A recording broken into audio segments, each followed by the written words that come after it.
मिलन शर्मा। हम मंजू शर्मा अपना चैनल पर स्वागत करै छी। नमस्ते प्रणाम जते दाई माई दीदी भाईजी चाची बहन सब गोटे के प्रणाम करै छी। और देख छी हमरा नाक पर घाव भ गेल गीत गबैत गबैत, लेकिन अहाँ सब सपोर्ट नहीं करै छी।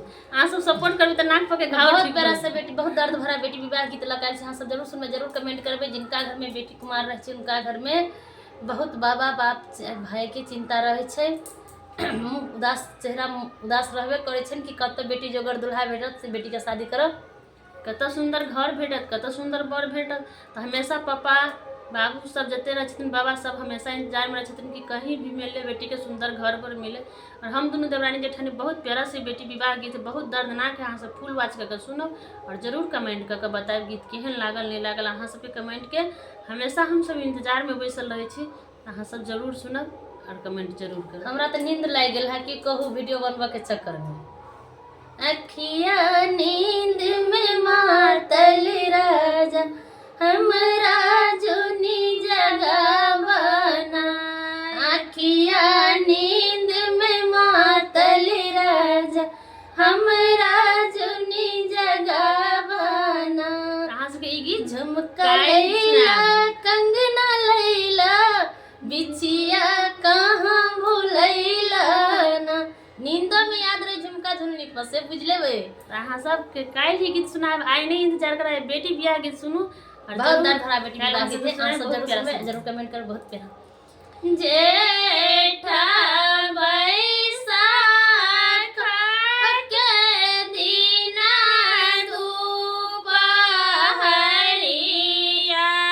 की पापा मोना परल उदास हे।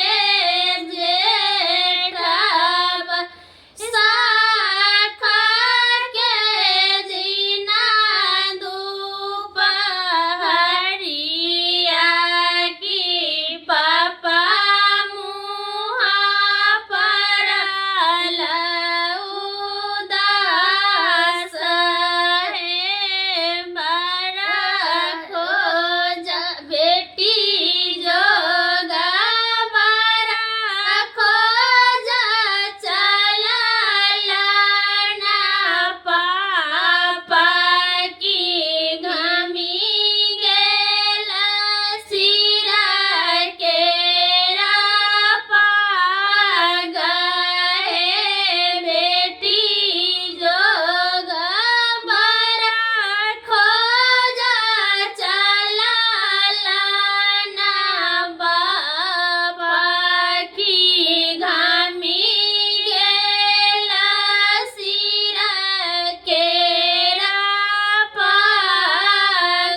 लोल